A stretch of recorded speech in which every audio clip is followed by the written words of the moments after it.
Ya, Platon demiştir ki, человек животное общественное. Yani insan bir türlü hayvandır. Hayvanız meşhur alim sahibi.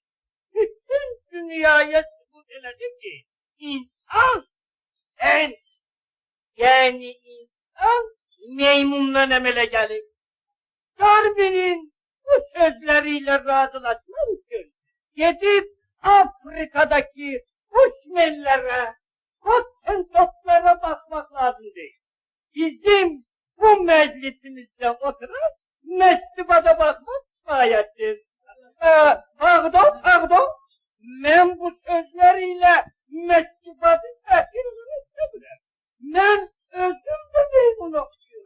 Ama bir o kadar yok. Mektubat ise laf aran tutan meymunu Yaşa! Ez oğlum mürtedi, yere yıkıp ağzına! Hürmeti! Ağır, hürmeti! Pardon? Mektubatın neyi? Saharası! Rüstem Bey'e hoş geldin ki, aziz kızı Mademoiselle Gül'ün adı ona erebilir. Güzelliği, erdeledim ki mektubat çirkindir. Yalanlığı, mektubat kocadır. Ve neyi?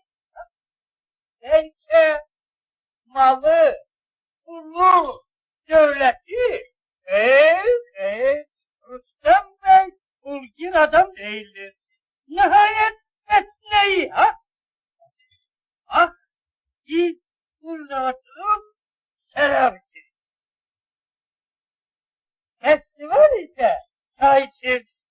Demeli mektubat nedir? Mektubat veritable musulman.